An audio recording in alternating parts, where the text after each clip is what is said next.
थोडं आपण रिवाइज करू. लास्ट लेक्चरला आपण काय काय बघितलं.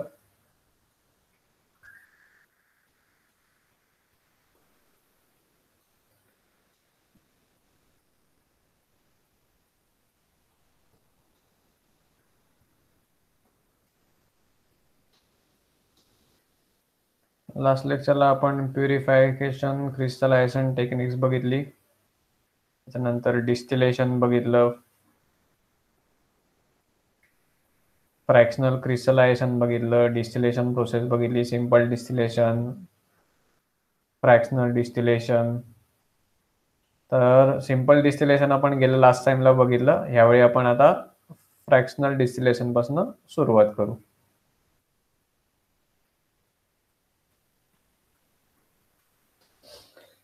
तर आपण सिंपल डिस्टिलेशन मध्ये बघितलं, जेव्हा दोन लिक्विड्स ज्याचा बॉइलिंग पॉइंट हा एकमेकांशी जवळ नाहीये, म्हणजे ज्यांचा बॉइलिंग पॉइंट जवळपास सिमिलर नाहीये, त्यांच्यासाठी आपण सिंपल डिस्टिलेशन टेक्निक यूज करतो. ज्याच्यामुळे काय होतं, ज्याचा बॉइलिंग पॉइंट कमी आहे तो पहिल्यांदा वेपराइज होतो, त्याचा कंडेन्सर मधनं पास होताना त्या वेपर्स कूल होतात, त्याचा परत लिक्विड मध्ये कन्व्हर्जन होतं, ते आपण रिसीव्ह करतो. त्याच्यानंतर हीट कंटिन्युअस आपण देतच असतो. त्यामुळे जेव्हा दुसऱ्या लिक्विडचा बॉइलिंग पॉइंट येईल तेव्हा ते लिक्विड वेपराइज व्हायला सुरुवात होते आणि आपण ते कंडेन्सर मधनं पास होऊन त्याचा लिक्विड फॉर्म होऊन ते आपल्याला रिसिव्हर मध्ये मिळतं. अशा प्रकारे आपण त्याचं सेपरेशन करू शकतो दोन लिक्विडचं ज्यांचा बॉइलिंग पॉइंट सिमिलर नाहीये किंवा ज्यांच्या बॉइलिंग पॉइंट मध्ये बराच डिफरन्स आहे. आणि आता फ्रॅक्शनल डिस्टिलेशन आपण कशासाठी यूज करतो, तर फ्रॅक्शनल डिस्टिलेशन अशांसाठी यूज करतो ज्यांचा जवळपास मॅच होतो बॉइलिंग पॉइंट. त्यांच्या सेपरेशनसाठी आपण फ्रॅक्शनल डिस्टिलेशन यूज करतो. If in a mixture the difference in the boiling point of a two liquids is not appreciable, they can not be separated from each other using simple distillation assembly. जर आपण हे ज्यांचा दोघांचा जवळपास मिळता जुळता boiling point आहे असे दोन लिक्विड आपण सिंपल डिस्टिलेशन प्रोसेसने जर सेपरेट आउट करायला गेलो तर ते होणार नाहीत. का, तर त्या दोन्हीच्या वेपर एकाच वेळी वेपोराइज व्हायला सुरुवात होतील आणि ते तुम्हाला परत जे रिसिव्हर मध्ये मिळेल ते इम्प्युअरच असेल, त्याच्यामध्ये दोन्ही लिक्विड प्रेझेंट असतील, कारण त्या दोघांचा बॉइलिंग पॉइंट जो आहे जो जवळपास सिमिलर आहे. त्यामुळे त्याच्यात तुम्हाला प्युअर लिक्विड तुम्हाला सेपरेट होणार नाहीत.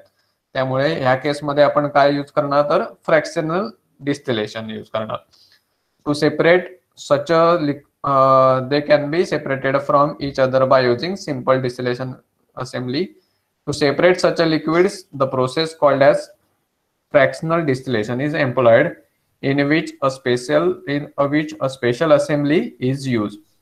तुम्ही फिगर मध्ये बघू शकता असेंब्ली कशी आहे सिंपल डिस्टिलेशनची. आणि ह्याच्यामध्ये सिंपल डिस्टिलेशन मध्ये फ्रॅक्शनेटिंग कॉलम किंवा हे प्रेझेंट नसतं. तुम्हाला डायरेक्ट कंडेन्सर राऊंड बॉटम फ्लास्कच्या साइड आर्मला डायरेक्ट कंडेन्सर असतो आणि कंडेन्सर मधनं तुम्हाला जे लिक्विड कूल होऊन जे लिक्विड फॉर्म मध्ये मिळतं ते तुम्ही रिसिव्हर मध्ये कलेक्ट करता.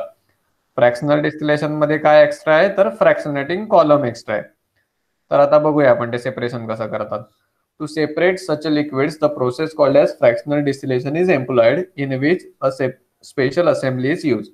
In this assembly, the distillation flask is fitted with a fractionating column. Hence, the vapor first pass through the fractionating column. Vapors of more volatile liquid with a lower boiling point rises up more than the vapors of liquid having a higher boiling point. म्हणजे काय, ज्या आता समजा दोन solvent आहेत, आपण पुढे example मध्ये बघूच, ज्याचा बॉइलिंग पॉइंट आणि जो जास्त व्होलाटाईल आहे त्याच्या वेपर्स ज्या आहेत त्या आधी पास होणार त्या फ्रॅक्शनेटिंग कॉलम म्हणून, आणि जो दुसरं जे लिक्विड असेल ज्याचा बॉइलिंग पॉइंट त्याच्यापेक्षा जरा जास्त आहे आणि जो त्याच्यापेक्षा जास्त व्होलाटाईल आहे त्यांचं सेपरेशन त्याचा नंतर तो नंतर त्या फ्रॅक्शनेटिंग कॉलम मधनं पास होईल. Hence, the vapor first pass through the fractionating column. Vapors of Sameer Sameer mike बंद कर तुझा.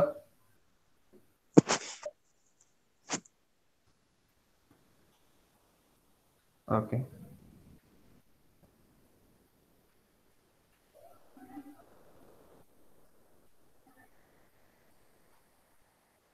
सगळ्यांना प्रेझेंटेशन दिसतंय ना? बुक दिसतंय ना सगळ्यांना? Okay. Vapors of more volatile liquid with a lower boiling point rises up more than the vapors of the liquid having higher boiling point. Now suppose we have a mixture of two liquids A and B having the boiling points 363 Kelvin and 373 Kelvin. आता तुम्ही बघा याच्यामध्ये जो boiling point मधला difference आहे तो एकदम कमी आहे. 10चा डिफरन्स आहे, 10 केल्विनचा फक्त. 363 Kelvin and 373 Kelvin respectively. A is more volatile and B is less volatile. जो A आहे ज्याचा 363 केल्विन आहे तो हायर volatile आहे आणि B आहे तो लेस volatile आहे in comparison of A.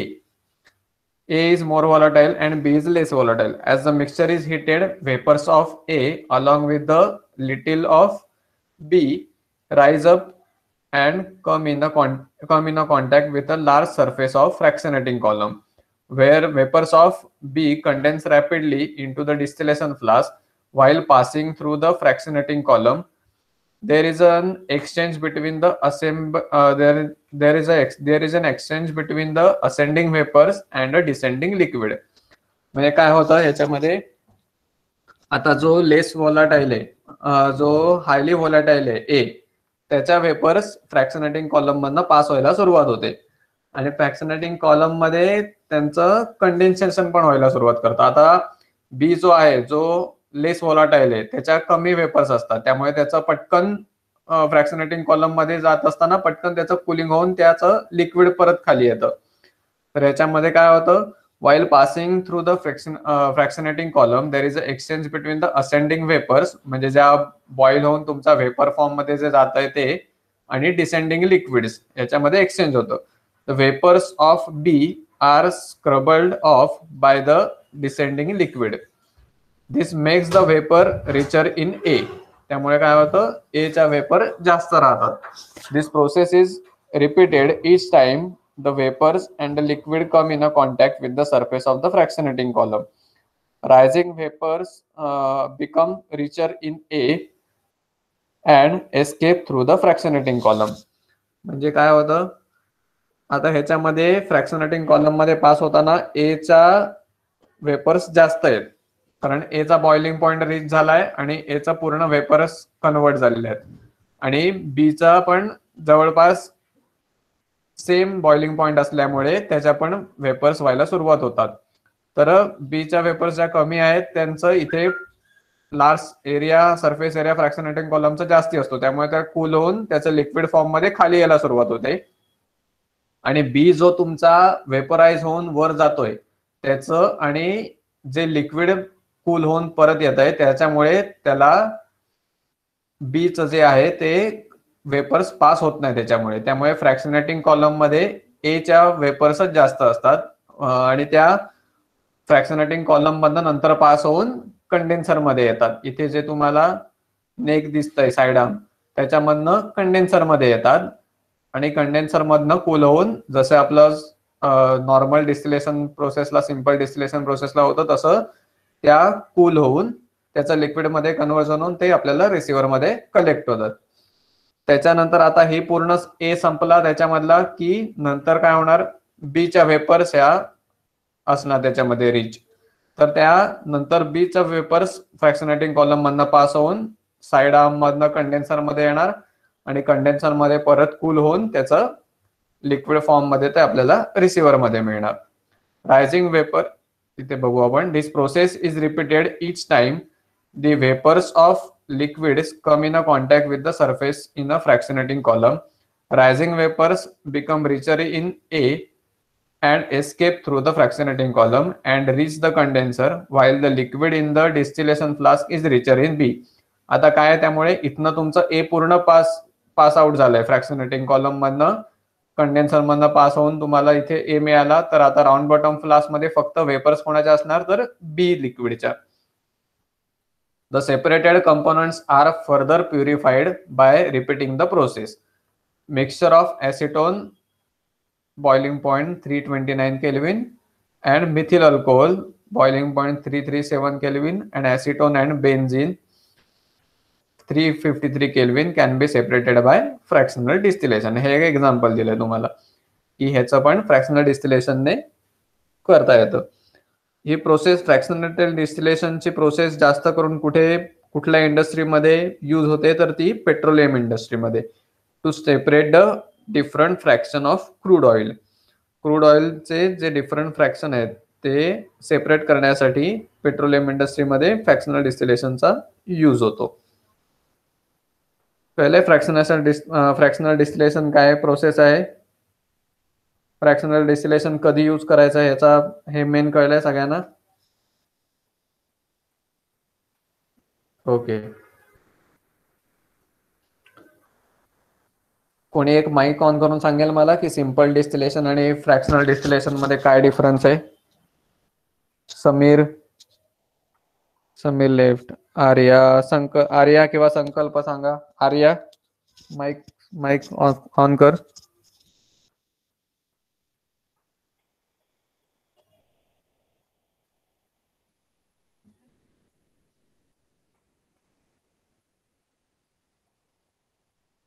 Arya,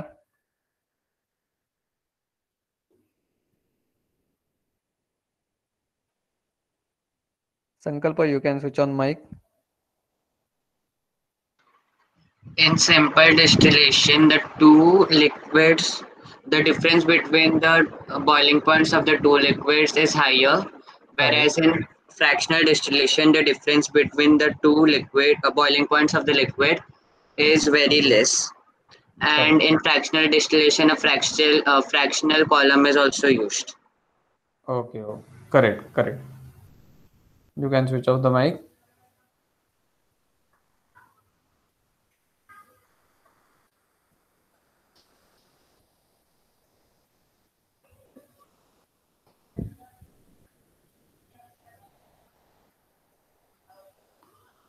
Distillation under reduced pressure. Liquids having a higher boiling point or those which decomposes on heating are purified by carrying out distillation under reduced pressure. म्हणजे काय, आता ज्यांचे boiling point सर्व भरपूर जास्त आहेत किंवा काही असे लिक्विड्स असतात की जे जास्त हीट केल्यानंतर त्यांचं डिकम्पोजिशन होतं, म्हणजे त्याच्यामध्ये फर्दर इम्प्युरिटीज रिॲक्शन होतील किंवा ते डिग्रेड होऊन एखादा वेगळा प्रॉडक्ट बनेल, तर असं होऊ शकतं. तर ह्या अशा केसमध्ये काय करायचं, तर प्रेशर हे करून रिड्यूस करून त्याचा बॉइलिंग पॉइंट लवकर अचीव करायचा आणि त्याच्यामुळे त्याचं सेपरेशन करता येतं आपल्याला. Liquids having very high boiling point or those which decomposes on heating are purified by carrying out distillation under reduced pressure. In this method, the liquid is made to boil at a temperature which is below its normal boiling point by reducing the pressure on the surface of the liquid. लिक्विडच्या surface एरियावरचं pressure decrease करून त्याचा जो normal boiling point आहे त्याच्या आधी टेम्परेचरला ते boil हे करायला सुरुवात करायची, त्याला बॉईल होईल असं कंडिशन ही करायची. The pressure is reduced using a water pump or vacuum pump. तुम्ही प्रेशर जे रिड्यूस करायचे ते कशाने रिड्यूस करू शकता, तर by using either vacuum pump or by water pump. In soap industry, glycerol is separated from soap by using this technique. Soap industry मध्ये glycerol separate out करण्यासाठी सोप मधून हे टेक्निक वापरतात. तर हे दोन होते डिस्टिलेशनचे 3 type, simple distillation, fractional distillation आणि distillation under reduce pressure. Simple distillation मध्ये काय होतं की दोन जे लिक्विड सेपरेट आउट करायचे त्यांच्या बॉइलिंग पॉइंट मुळे डिफरन्स जास्त होता, त्यामुळे ते सिंपल डिस्टिलेशनने आपल्याला सेपरेट आउट करता येतात. फ्रॅक्शनेटिंग डिस्टिलेशन मध्ये काय असतं की ज्यांचे बॉइलिंग पॉइंट जवळपास सारखे आहेत त्यांच्या सेपरेशनसाठी फ्रॅक्शनल डिस्टिलेशन यूज करतात, आणि ज्यांचे बॉइलिंग पॉइंट भरपूर जास्त आहेत किंवा जे जास्त हीट केल्यानंतर डिकम्पोज होऊ शकतात अशा लिक्विडच्या सेपरेशनसाठी डिस्टिलेशन अंडर रिड्यूस प्रेशर हे टेक्निक यूज करतात. Now next point is solvent extraction.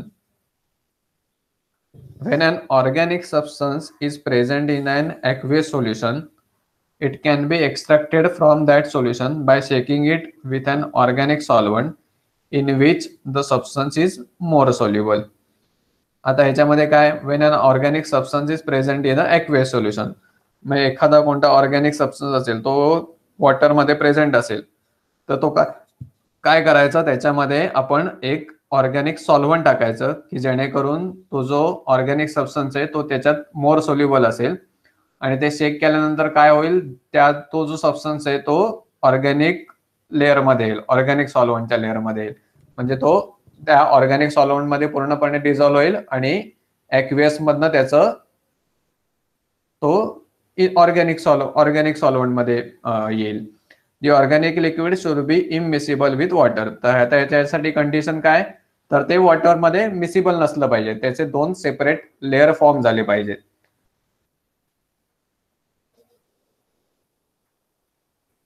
The organic liquid should be insoluble with water and be able to form two layers. In this process, the solute distributes itself between two immiscible liquids. From the aqueous phase, the solute gets extracted in the organic phase. Extraction of compound takes place based on difference in the solubility of the compound in a two liquids. म्हणजे काय झालं, aqueous मध्ये त्याची solubility कमी होती, पण तुम्ही organic solvent त्याच्यामध्ये टाकलं आणि शेक केल्यानंतर काय झालं, त्याची तो ऑर्गॅनिक सॉल्व्हंट मध्ये मोर सोल्युबल असल्यामुळे त्याचा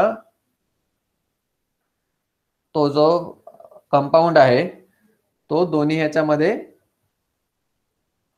डिझॉल्व्ह झाला. म्हणजे ऑर्गॅनिक मध्ये त्याची डिझॉल्युशन प्रॉपर्टी जास्त होती, त्यामुळे तो जास्त प्रमाणात डिझॉल्व्ह झाला आणि तो ॲक्वियस लेअर मधनं ऑर्गॅनिक लेअर मध्ये एक्सट्रॅक्ट झाला. Extraction of compound takes place based on difference in a solubility of the compounds in two liquids. On shaking for a few times with a small volume of organic phase, most of the solutes get extracted into the organic phase. म्हणजे काय करायचं, एकदा शेक केलं तुम्ही की पहिल्याच shaking मध्ये पूर्ण अमाऊंट त्याचे एक्सट्रॅक्ट ऑर्गॅनिक लेअर मध्ये होईल असं नाही, त्यामुळे सेव्हरल टाइम्स चेकिंग करायचं आणि त्याच्यानंतर तुम्हाला मॅक्झिमम त्याची अमाऊंट तुम्हाला ऑर्गॅनिक लेअर मध्ये एक्सट्रॅक्ट होईल. The organic solvent is then removed by distillation and the solute is collected. आता ह्याच्यामुळे काय झालं, ऑर्गॅनिक सॉल्व्हंट जो तुम्ही वापरलाय तो नंतर तुम्ही डिस्टिलेशनने रिमूव्ह करायचा आणि तुम्हाला तुमचा सोल्यूट त्याच्यामध्ये कलेक्ट होईल. The solvent extraction process is important and it helps clean separations in a short time span.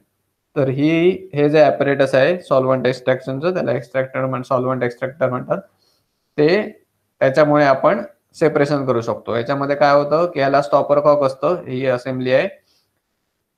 त्याच्यानंतर ह्याच्यामध्ये तुम्ही ॲक्वियस लेअर, ह्याच्यामध्ये तुमचा पहिले कंपाऊंड असणार जो काय असेल तो ऑर्गॅनिक कंपाऊंड असेल तो, त्याच्यामध्ये नंतर तुम्ही ऑर्गॅनिक सॉल्व्हंट ऍड करणार ज्याची सोल्युबिलिटी ह्याच्यामध्ये जास्त आहे, त्या कंपाऊंडची सोल्युबिलिटी ऑर्गॅनिक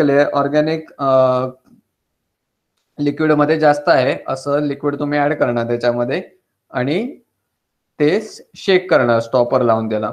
त्याच्यामुळे काय होईल, आता शेक केल्यानंतर ॲक्वियस मधनं तो एक्सट्रॅक्ट होईल ऑर्गॅनिक लेअर मध्ये आणि हे जे दोन लेअर सेपरेट आउट झालेत, आता ॲक्वियस लेअर तुम्ही हा खालचा नॉब ओपन करून ॲक्वियस लेअर काढून घेणार त्याच्यातनं आणि तो डिस्कार्ड करणार आणि जो ऑर्गॅनिक लेअर आहे त्याचं डिस्टिलेशन करून त्याच्यातनं तुम्ही प्युअर तुमचा जो काही कंपाऊंड असेल तो मिळवणार. The solvent extraction process is important and it helps clean separations in a short time span.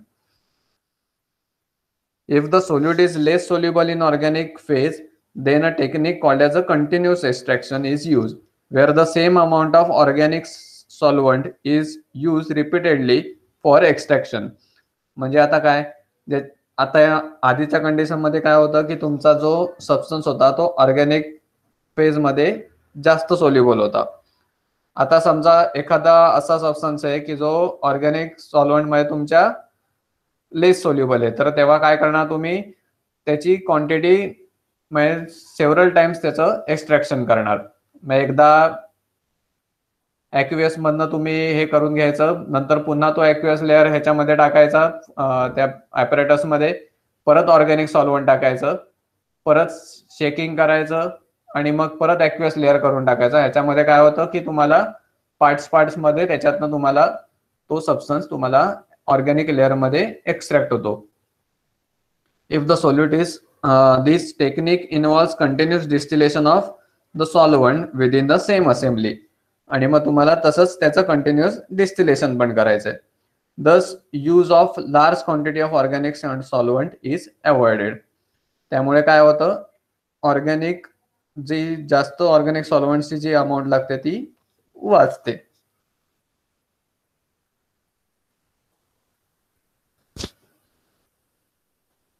Solvent extraction समजलं सगळ्यांना काय आहे?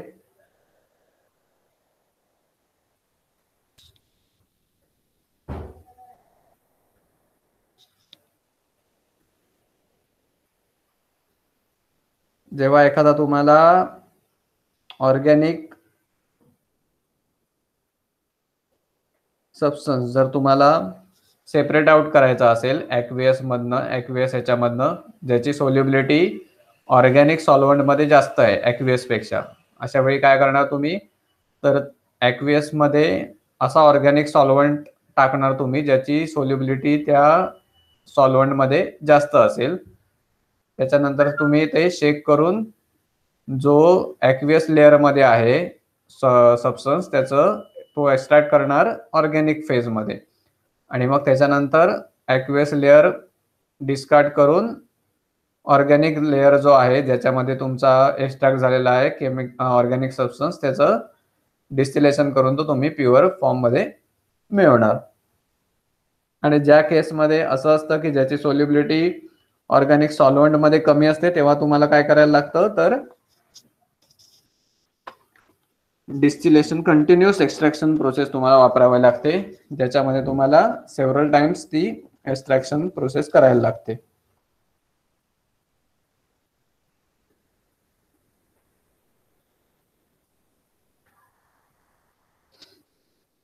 आता नेक्स्ट आहे chromatographic techniques.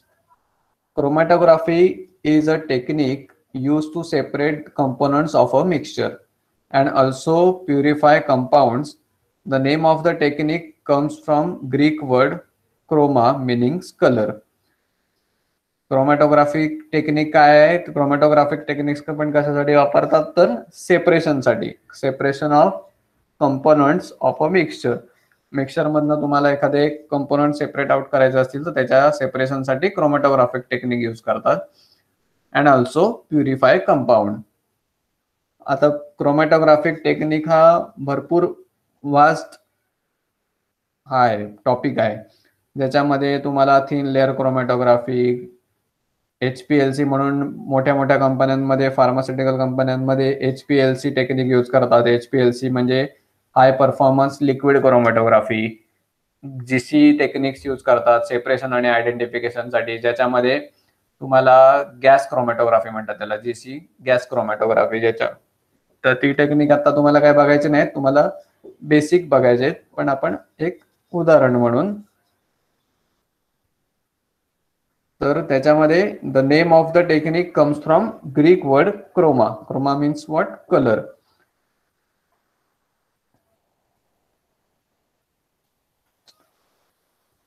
In 1903, Twist discovered this technique for separating the colored components found in a plants.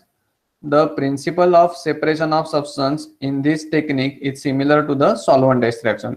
म्हणजे काय, त्याने plant मध्ये जे कलर कंपोनंट्स असतात त्याच्या सेपरेशनसाठी हे टेक्निक पहिल्यांदा वापरलं.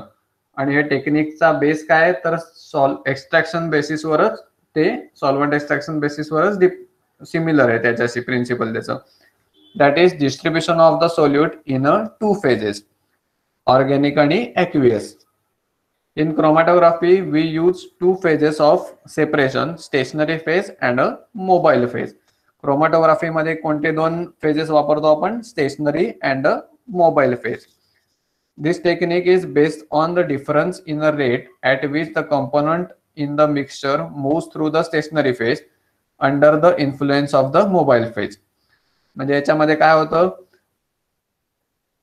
जो रेट आहे डिफरंट सबस्टन्सचा त्या स्टेशनरी फेज मधनं पास होण्याचा. आता स्टेशनरी फेज मधनं पास होण्याचा म्हणजे काय, मोबाईल फेज. मोबाईल फेज म्हणजे मुव्हिंग. मोबाईल एक फेज अशी असते की जी मुव्हिंग असते आणि दुसरी स्टेशनरी म्हणजे स्टेडी. आता ती मुव्हिंग जी फेज असते त्याच्यामधनं, त्याचं जी मोबाईल फेज आहे त्याच्यामधनं तुमचे जे एनालाइट असतात ते पास होतात आणि ते स्टेशनरी फेज मधनं पास होतात मोबाईल फेजच्या मदतीने. First, the mixture of the component is loaded at one end of the stationary phase, and then the mobile phase, which is a pure solvent or a mixture of solvent, is allowed to move over the stationary phase. म्हणजे काय, पहिल्यांदा काय करायचं, तर mixture of components, ते components जे compound जे आहे, जे मिक्सचर आहे ते तुम्ही लोड करायचं स्टेशनरी फेजच्या एका एंडला. त्याच्यानंतर जी मोबाईल फेज आहे, मोबाईल फेज म्हणजे कोणती, solvent or a mixture of solvent, ती तुम्ही त्या स्टेशनरी फेज मधनं पास करायची. Depending on the relative affinity of the components towards the stationary phase and a mobile phase, they remains on the surface of the stationary phase and move along with the mobile phase and gradually get separated. म्हणजे त्याची जशी ability असेल stationery फेजची bind करायची किंवा mobile phase बरोबर हे bind करायची, त्याप्रमाणे त्याचं सेपरेशन घडून येतं. काही जे स्टेशनरी फेजला ऍडसॉर्ब होऊन राहतात ते तिथेच राहतात आणि मोबाईल फेज बरोबर जे स्टेशनरी फेजची अफिनिटी ज्याची कमी असते ते मोबाईल फेज बरोबर बाहेर येतात. The stationary phase can be a solid or a liquid. Stationary phase जी असते ती सॉलिड किंवा लिक्विड असू शकते, पण मोबाईल फेज ही नेहमी लिक्विडच असते. Depending on the stationary phase, chromatography is classified into adsorption chromatography and partition chromatography. तुमची जी स्टेशनरी फेज आहे त्याच्यामुळे 2 त्याच्या कॅटेगरीमध्ये त्याचं एक डिव्हिजन केलेली आहे, एक ऍडसॉर्प्शन क्रोमॅटोग्राफी आणि दुसरी पार्टिशन क्रोमॅटोग्राफी. आता पहिल्यांदा आपण बघूया ऍडसॉर्प्शन क्रोमॅटोग्राफी म्हणजे काय. This type of chromatography is based on the principle of differential adsorption. Different solute are adsorb to the different extent on the stationary phase. मी मगाशी म्हटलं तसं, जे स्टेशनरी फेजला ऍडसॉर्प्शन म्हणजे काय, त्याच्याशी ते बाइंड होतात. This type of chromatography is based on a principle of differential absorption. म्हणजे आता जे मिक्सर मधले डिफरंट कंपोनंट आहे त्याची त्या स्टेशनरी फेजला ते स्टेशनरी फेजवर ऍडसॉर्ब होण्याची सगळ्यांची ही सेम नसते. काही जण काही जे सबस्टन्स असतील ते जास्त त्याची अफिनिटी असेल, जास्त ऍडसॉर्ब होतील. काही सोल्यूट असे असतील की जे कमी ऍडसॉर्ब होतील त्या स्टेशनरी फेजला. तो जो डिफरन्स आहे त्याच्यामुळे तुम्हाला ह्याच्यामध्ये सेपरेशन मिळतं. Adsorption chromatography is of the following 2 types, column chromatography आणि दुसरी आहे थिन लेअर क्रोमॅटोग्राफी. आता कॉलम क्रोमॅटोग्राफी मध्ये काय असतं आपण पाहू. This type involves the separation of components over a column of stationary phase. The stationary phase material can be alumina silica gel. म्हणजे ह्याच्यामध्ये काय होतं, adsorption components over this involves separation of components over a column of stationary phase. म्हणजे जो column असतो त्याच्यावर याचं separation होतं आणि ह्याच्यामध्ये स्टेशनरी फेजचं कंपोजिशन काय आहे, तर स्टेशनरी फेज ही ॲल्युमिना असू शकते किंवा सिलिका जेल मटेरियलने बनलेली असू शकते. A slurry of the stationary phase material is filled in a long glass tube provided with a stopcock at the bottom and glass wool plug at the lower end. इथे दाखवलंय बघा, ही glass tube आहे.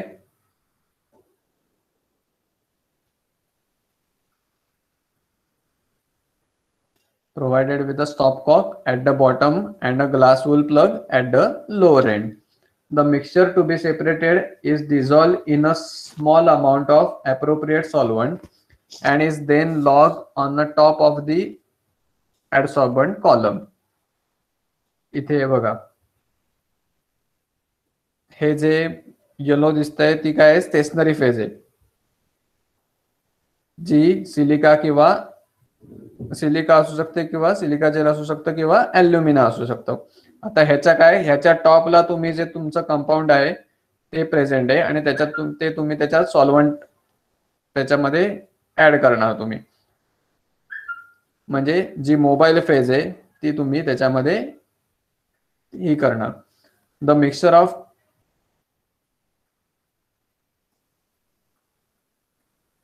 mixture to be separated is dissolved in a small amount of appropriate solvent and is then loaded on the top of the adsorbent column. म्हणजे काय, तुम्हाला जे mixture आहे जे तुम्हाला सेपरेट करायचं आहे ते तुम्ही पहिल्यांदा काय करणार, ऍप्रोप्रिएट सॉल्व्हंट मध्ये डिझॉल्व्ह करणार आणि नंतर ते लोड करणार त्या adsorbent वर. A suitable mobile phase which could be a single solvent or mixture of solvent is then poured over the adsorbent column. आता काय करायचं, तुम्ही ह्याच्यामध्ये मोबाईल फेज रन करायची, मोबाईल फेज लोड करायची. मोबाईल फेज काय असू शकते, आयदर अ सॉल्व्हंट, सिंगल सॉल्व्हंट असू शकतं किंवा मिक्सचर ऑफ सॉल्व्हंट असू शकते. A suitable mobile phase which could be a single solvent or a mixture of solvent is then poured over the adsorbent column. The mixture along with the mobile phase slowly moves down.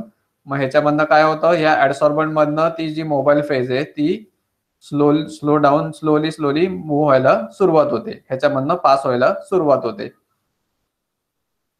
The solute get adsorbed on the stationary phase and depending on the degree to which they are adsorbed, the solute gets separated from each other.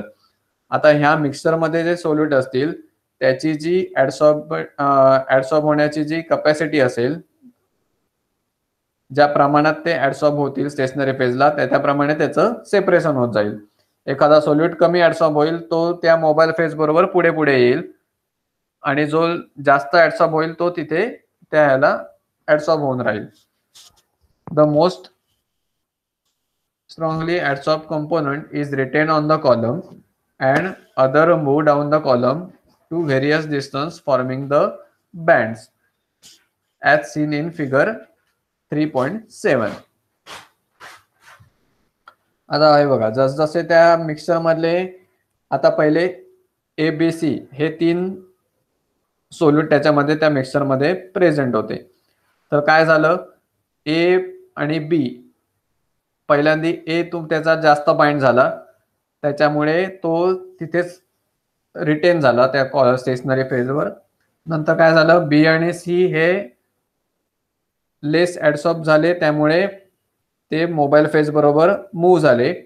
त्याच्यानंतर B हा retain झाला stationery फेजवर आणि त्याच्यापेक्षा पण दुसऱ्याची तिसरा जो solute आहे C त्याच्यापेक्षा पण लेस ऍडसॉर्ब झाला, त्यामुळे तो परत मोबाईल फेज बरोबर थोडा मूव्ह झाला आणि तो ठराविक डिस्टन्स नंतर तो पण स्टेशनरी फेजला रिटेन झाला.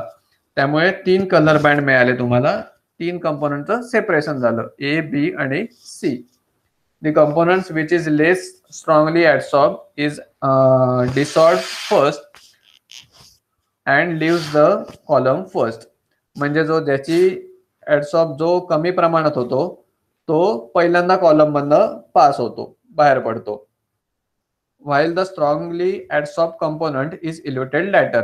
म्हणजे जो ए आहे जो स्ट्रॉंगली ऍडसॉर्ब होतोय तो नंतर इल्यूट होतो. The solutions of these components are collected separately. On the evaporating the solvent, the solutes can be recovered. कळलं तुम्हाला कसं पास होतं? पहिल्यांदा काय करायचं, ही जी असेंब्ली आहे त्याच्यामध्ये काय करायचं, ज्याच्यामध्ये तुमचा मिक्सचर जे एखाद्या सॉल्व्हंट मध्ये ज्याच्यामध्ये जास्त सोल्युबल असेल त्या सॉल्व्हंट मध्ये डिझॉल्व्ह करून घ्यायचं, ते ऍडसॉर्बंट वर पोर करायचं. त्याच्यानंतर जी मोबाईल फेज आहे जी it can be single solvent or mixture of solvent, ती मोबाईल फेज आहे ती त्या ह्याच्यामध्ये लोड करायची. त्याच्यामुळे काय व्हायला सुरुवात होते, जे तुमचे सोल्यूट आहेत ते मोबाईल फेज बरोबर त्या ऍडसॉर्बंट मधनं स्टेशनरी फेज मधनं पास व्हायला सुरुवात होते. आता ज्याची जशी ऍडसॉर्बिंग प्रॉपर्टी असेल, जसा ऍडसॉर्ब जास्त होतोय कमी होतोय त्याच्याप्रमाणे तो इल्यूट व्हायला कॉलम मधनं सुरुवात होते. आता ए जो आहे तो स्ट्रॉंगली ऍडसॉर्ब होतोय स्टेशनरी फेज बरोबर, त्यामुळे ए स्टेशनरी फेजवर रिटेन झाला आणि बी आणि सी पास व्हायला सुरुवात झाली. ए बी आणि सी हे मोबाईल फेज बरोबर मूव डाऊन व्हायला लागले. नंतर जसजसं बी च स्ट्रॉंगली ऍडसॉर्ब व्हायला लागला, बी रिटेन झाला स्टेशनरी फेजला, आणि मग जशी सी जो सगळ्यात लेस ऍडसॉर्बंट जो आहे तो सी आहे, तो नंतर सगळ्यात शेवटी स्टेशनरी फेजवर रिटेन झाला. त्याच्यामुळे काय झालं, तुम्हाला सेपरेशन मिळालं आणि जो लेस ऍडसॉर्ब जो होतो तो पहिल्यांदा कॉलम मधनं इल्यूट होतो. म्हणजे तुम्हाला पहिल्यांदा सी तुम्हाला बाहेर इल्यूट होईल कॉलम मधनं, नंतर बी इल्यूट होईल आणि नंतर सगळ्यात शेवटी ए इल्यूट होईल. कळतंय सगळ्यांना सेपरेशन कशावर बेस आहे, तो किती प्रमाणात स्टेशनरी फेजवर ऍडसॉर्ब होतोय त्याच्यावर ऍडसॉर्प्शन क्रोमॅटोग्राफी डिपेंड आहे. त्या स्टेशनरी फेजची त्याचं ऍडसॉर्प्शन किती आहे, जो हायली ऍडसॉर्ब आहे तो सगळ्यात शेवटी इल्यूट होणार, आणि जो लोअर आहे लेस ऍडसॉर्ब जो होईल तो सगळ्यात फर्स्ट म्हणजे सगळ्यात पहिल्यांदा इल्यूट होणार.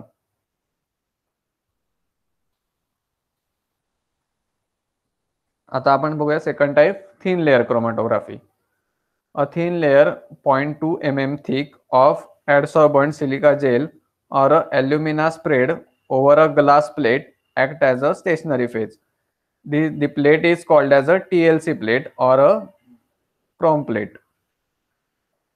ह्याच्यामध्ये काय करतात, a thin layer of 0.2 mm thick of adsorbent silica gel or a alumina gel glass plate जी असते त्याच्यावर काय करतात, स्टेशनरी फेज स्प्रेड करतात. स्टेशनरी फेज म्हणजे मगाशी आपण बघितलं तसंच अल्युमिना किंवा सिलिका जेल याचा thick layer 0.2 mm thick 0.2 mm एवढा थिक लेअर त्याचा स्प्रेड करतात त्या ग्लास प्लेटवर, आणि त्याचा उपयोग आपण ऍज अ स्टेशनरी फेज म्हणून ती यूज करतो. आणि त्या प्लेटला काय म्हणतात तर टीएलसी प्लेट म्हणतात. ती थिन लेअर क्रोमॅटोग्राफी मध्ये ती यूज होते म्हणून त्याला टीएलसी प्लेट म्हणतात किंवा क्रोम प्लेट म्हणतात. The mixture of solute is applied on the chrome plate as a small spot about 2 centimeter from one end of the plate as shown in the figure 3.8. म्हणजे काय, इथे तुम्हाला हे 3 dot दिसत आहेत खाली प्लेटवर, तर तुम्ही काय करणार, जे तुम्हाला जो तुमचा एनालाइट आहे तर त्याचे तुम्ही तिथे स्मॉल स्पॉट देणार. The mixture of solute is applied on the Chrome plate as a small spot about 2 centimetre from the end of the plate as सोन इन द फिगर. इथे जे तुम्हाला जसे दाखवले तिथे 2 सेंटीमीटरचं अंतर सोडून तुम्ही त्या मिक्सरचे स्पॉट देणार. The plate is then placed in a close jar containing the mobile phase such that the spot is well above the mobile phase. तर तुम्हाला काय ह्याच्यामध्ये तुम्हाला दिसतंय की ते स्पॉट जे आहेत ते त्याच्यामध्ये डीप नाही झाले पाहिजेत, ते थोडेसे वर पाहिजेत, सॉल्व्हंट मध्ये बुडायला नाही पाहिजेत. As the mobile phase, this plate is then placed in a closed jar containing the mobile phase such that the spot is well above the mobile phase. As the mobile phase, आता ह्याच्यावर काय व्हायला सुरुवात होतो, जी तुमची mobile phase आहे ती या सिलिकावर वर चढायला सुरुवात होते. As the mobile phase rises up, the component of the mixture moves along with it. त्यामुळे काय व्हायला सुरुवात होतं, त्याच्यावरचे जे मिक्सचर मधले जे सोल्यूट आहेत ते त्या मोबाईल फेज बरोबर मूव्ह व्हायला सुरुवात होते. They move up to the difference between depending upon their degree of adsorption and thus get separated. म्हणजे जसं इथे तुम्हाला सेपरेशन झालं, सेम टेक्निक तसंच, फक्त इथे तुम्ही काय करणार, इथे तुम्ही ह्या कॉलम जो आहे ह्याच्या जो स्टेशनरी फेज आहे ऍडसॉर्बंट त्याच्यामधून तुम्ही पास केलं, त्याच्याऐवजी काय करणार, तुम्ही मोबाईल फेज तुमची बीकर मध्ये घेणार, तुम्ही टीएलसी जी प्लेट आहे त्याच्यावर ते तुमचा जो सॉल्व्हंट मिक्सचर आहे मिक्सचरचे तुम्ही स्पॉट त्याच्यावर तुम्ही टीएलसी व टीएलसी प्लेटवर देणार आणि ती टीएलसी प्लेट ही त्या सॉल्व्हंटची जी मोबाईल फेज आहे त्याच्यामध्ये ठेवणार.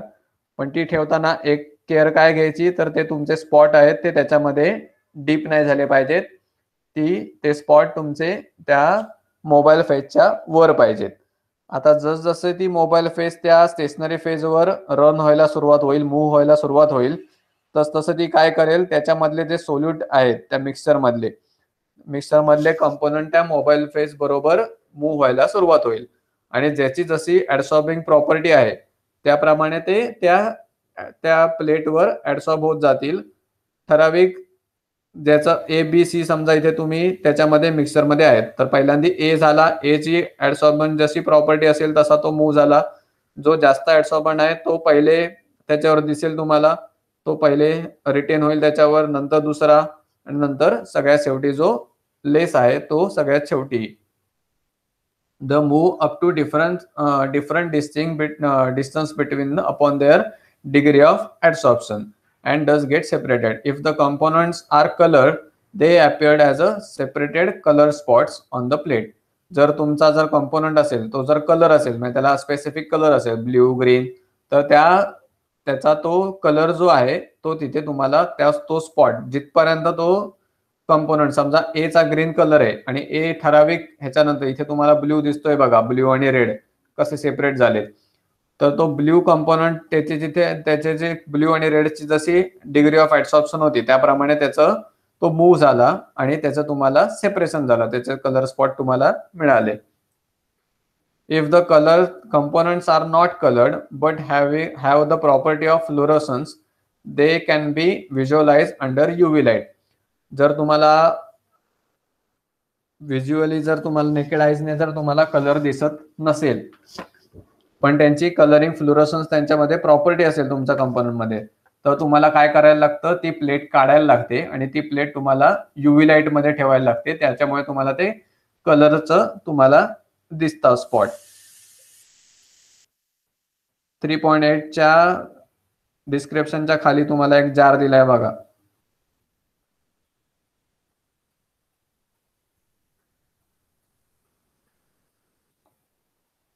तसा सॅम्पल डॉट तुम्हाला असं सेपरेशन तुम्हाला बघायला मिळतं. If the components are not coloured but have the property of fluorescence, they can be visualise under UV light or the plate can be kept in a chamber containing a few iodine crystals. हे जे तुम्हाला मी आता figure सांगितली ही ती त्याची आहे, तुम्हाला इथे आयोडीनचे क्रिस्टल टाकायचे आणि ती त्या चेंबर मध्ये ठेवायची. The iodine vapours are adsorb by the component and the spot appears brown. Amino acids are visualized by spraying the plate with a solution of ninhydrin. This is known as a spraying agent. जी amino acids असतात त्यांच्या ती जर तुम्हाला visualise ती जर बघायची असते तर तुम्हाला काय करायला लागतं, ती प्लेट आहे ती त्याने निनहायड्रिन त्याच्यावर स्प्रे करायला लागतं आणि त्याला स्प्रेइंग एजंट म्हणतात. थिन लेअर क्रोमॅटोग्राफी समजलंय काय टेक्निक आहे?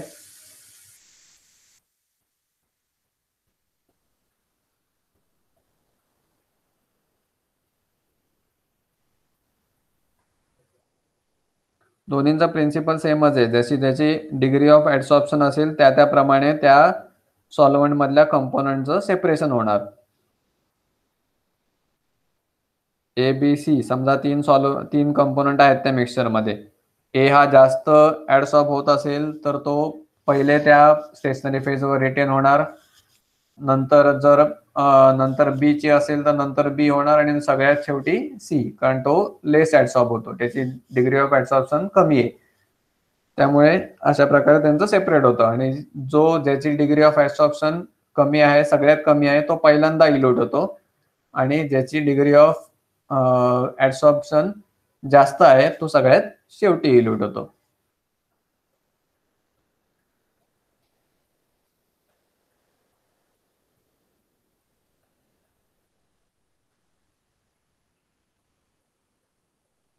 आता आपण पार्टिशन क्रोमॅटोग्राफी बघूया. In this type of chromatography, the stationary phase and the mobile phase both are liquids. आता पार्टिशन क्रोमॅटोग्राफी मध्ये काय आहे तर स्टेशनरी फेज जी आहे ती पण लिक्विडच आहे. पार्टिशन आणि ऍब्सॉर्प्शन क्रोमॅटोग्राफी मध्ये काय होतं, ऍब्सॉर्प्शन क्रोमॅटोग्राफी मध्ये स्टेशनरी फेज ही सॉलिड होती, सिलिका जेल किंवा ॲल्युमिना. पार्टिशन क्रोमॅटोग्राफी मध्ये काय आहे तर पार्टिशन क्रोमॅटोग्राफी मध्ये स्टेशनरी फेज पण लिक्विडच आहे. In this type of chromatography, stationary phase and mobile phase both are liquids. Separation of component takes place by continuous differential partitioning of components between the stationary phase and the mobile phase.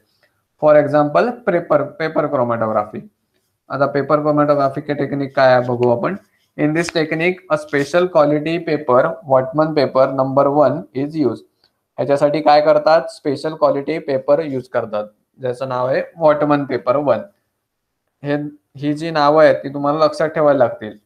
तुम्हाला question येऊ शकतो की त्याच्यामध्ये partition chromatography मध्ये जर तुम्हाला paper chromatography मध्ये कोणता पेपर यूज करतात तर तेव्हा तुम्हाला वॉटमन पेपर नंबर 1 हे आन्सर तुम्हाला आलं पाहिजे. The water trap in the fibres of the paper act as a stationary phase.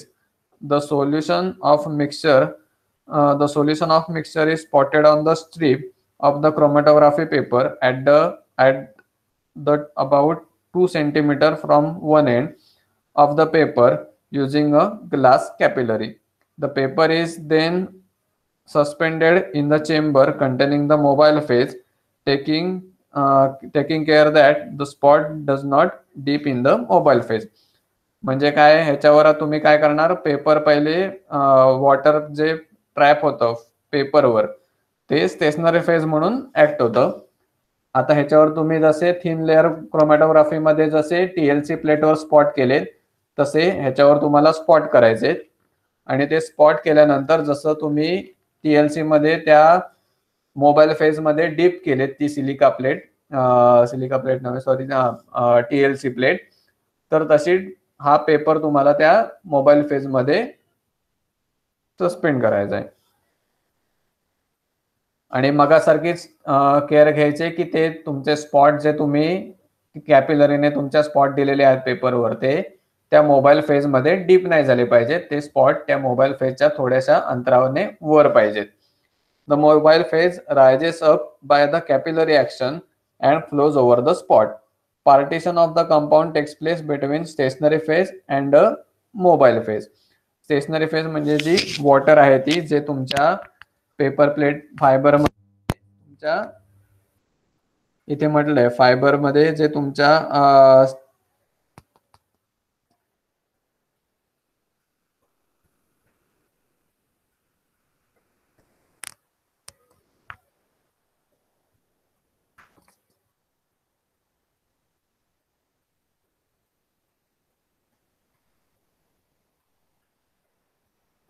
Water जे ट्रॅप झालंय तुमच्या पेपरमध्ये फायबर्स मध्ये ते ऍज अ स्टेशनरी फेज तुम्हाला ऍक्ट होतं.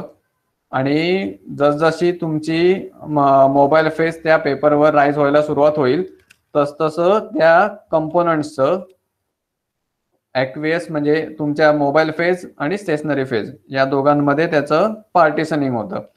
Different solutes are written differently on the paper depending upon their selective passing between the two plates. This developed paper strip is the chromatograph. म्हणजे ही जी आता हे बघा तुम्ही इथे ही तुमच्या ज्या खाली जी आहे प्लेट त्याच्यामध्ये तुम्ही मोबाईल फेस ठेवलेली आहे. या पेपरवर तुम्ही जो वॉटमन पेपर नंबर 1 आहे त्याच्यावर तुम्ही स्पॉट केलेले आहेत 2 सेंटीमीटर अबव, आणि मग ती तुम्ही त्या मोबाईल फेज मध्ये तो पेपर डीप केला. डीप करताना केअर काय घेतली की ते हे स्पॉट आहेत ते त्या मोबाईल फेज मध्ये डीप नाही झाले, ते थोडे वर आहेत. आता जसजशी मोबाईल फेज रन व्हायला सुरुवात होईल तसं त्या कंपोनंटचं पार्टिशनिंग होईल स्टेशनरी फेज आणि मोबाईल फेज मध्ये, आणि त्याप्रमाणे ते कलर स्पॉट तुम्हाला डेव्हलप होतात. Similar to TLC, the colour components are visible as a color spot and the colorless components are observed under UV light or using spraying agent. म्हणजे जसं तुम्हाला मगाशी TLC मध्ये जसं तुम्हाला सेपरेशन मिळालं तसंच पेपर क्रोमॅटोग्राफिक मध्ये तुम्हाला सेपरेशन मिळतं. जर तुमचे कंपोनंट्स हे कलर्ड असतील तर तुम्हाला कलर स्पॉट मिळतात, तुम्ही ते नेकेड आईजने बघू शकता. आणि जर ते स्पॉट जर विजिबल नसतील पण त्यांच्यामध्ये फ्लोरोसन्स प्रॉपर्टी असेल तर ते तुम्ही UV लाईट मध्ये बघू शकता, किंवा जसं अमायनो ऍसिड्स तुम्हाला डिनायड्रेन जो स्प्रेइंग एजंट आहे तो वापरून ते तुम्हाला स्पॉट करता आले तसं तुम्ही स्प्रेइंग एजंट वापरून ते स्पॉट ऑब्झर्व करू शकता. आता रिटेन्शन फॅक्टर म्हणजे काय? Migration of the solute relative to the solvent front gives an idea about the retention time of the solute on the stationary phase. This term as the RF of the solute. RF म्हणजे retention factor. आता retention factor म्हणजे काय? Distance travel by the solute from the base line divided by distance travel by the solvent from the base line. आता ही जी तुमची आहे इथे जी ही base line काढलेली आहे तिथपासनं तुमचं मोबाईल फेज किती रन झाले, म्हणजे इथे दिसतंय बघा तुम्हाला ब्ल्यू मध्ये, एवढी तुमची मोबाईल फेज रन झाले. पण तुमच्या सोल्यूटने डिस्टन्स किती कव्हर झाले तो स्पॉट आलाय तर त्याच्यामधनं ते डिस्टन्स मायनस करायचं, म्हणजे डिवाइड करायचं सॉरी. म्हणजे तुमचा सोल्यूटने किती डिस्टन्स ट्रॅव्हल केलंय, म्हणजे तुम्ही तुमची स्केल घेऊन स्पॉट आणि ती बेसलाईन ह्याच्यामधलं डिस्टन्स ते आहे ते मेजर करणार, डिवायडेड बाय सॉल्वंटने किती डिस्टन्स तुमच्या कव्हर केलंय मोबाईल फेजने ते हे करणार, तुम्ही स्केल घेऊन मेजर करणार. आणि त्या दोघांचा जो डिफरन्स आहे म्हणजे काय, तो डिफरन्स म्हणजे रिटेन्शन फॅक्टर RF. तर हे तुम्हाला रिटेन्शन फॅक्टरचा एक फॉर्म्युला लक्षात ठेवायला लागेल. रिटेन्शन फॅक्टर म्हणजे काय? Distance travel by the solute from the base line divided by distance travel by the solvent from the base line. अशा प्रकारे हा आपला सेकंड चॅप्टर संपलेला आहे, ज्याच्यामध्ये बेसिक एनालिटिकल टेक्निक्स बघितली आपण. सेपरेशनची technique, majorly distillation, crystallisation, purification आणि सेपरेशन टेक्निक्स आपण याच्यामध्ये बघितली, ज्याच्यामध्ये डिस्टिलेशन, क्रिस्टलायझेशन आणि क्रोमॅटोग्राफिक टेक्निक्सचा आपण अभ्यास केला. तर आज हा चॅप्टर संपलेला आहे. नेक्स्ट लेक्चर मध्ये आपण नेक्स्ट चॅप्टर पासून सुरुवात करू. ह्याच्यामध्ये कोणाला काही नाही कळलं किंवा काही असा काय प्रॉब्लेम आहे? जर कोणाला काय कळलं नसेल तर आपण नेक्स्ट लेक्चरला मला सुरुवातीला विचारा, आपण परत एकदा त्याच्यामध्ये हे करू. तर आज आपण इथे थांबूया, कारण आता नेक्स्ट चॅप्टर सुरुवात करू आपण नंतर, तेव्हा नेक्स्ट लेक्चर मध्ये आपण बघू. Okay sir, what is difference between TLC and paper chromatography? TLC मध्ये काय होतं? TLC मध्ये पार्टिशनिंग नाही होत. TLC काय आहे? ऍडसॉर्प्शन क्रोमॅटोग्राफी. म्हणजे त्या कंपोनंट मध्ये त्या मिक्सचर मध्ये जे कंपोनंट आहे तो स्टेशनरी फेजवर किती प्रमाणात ऍडसॉर्ब होतोय, त्या स्टेशनरी फेजची त्याचं ऍडसॉर्प्शन डिग्री ऑफ ऍडसॉर्प्शन किती आहे त्याच्यावर त्याचं सेपरेशन होतं. आणि ह्याच्यावर पार्टिशनिंग म्हणजे सॉल्व्हंटचं त्या जो सोल्यूट आहे त्याचं पार्टिशनिंग होतं की स्टेशनरी फेज मध्ये म्हणजे स्टेशनरी फेज आणि मोबाईल फेज मध्ये त्याचं पार्टिशनिंग होऊन त्याची मुवमेंट होते. एवढाच डिफरन्स आहे फक्त.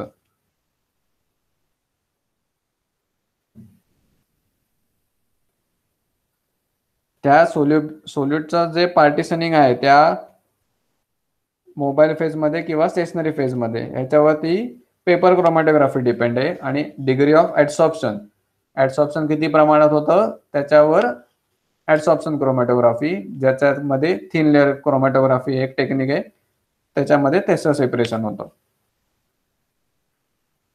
ओके, सो आपण आज इथे थांबू आणि नेक्स्ट लेक्चरला आपण नेक्स्ट टॉपिक सुरू करू. So good night.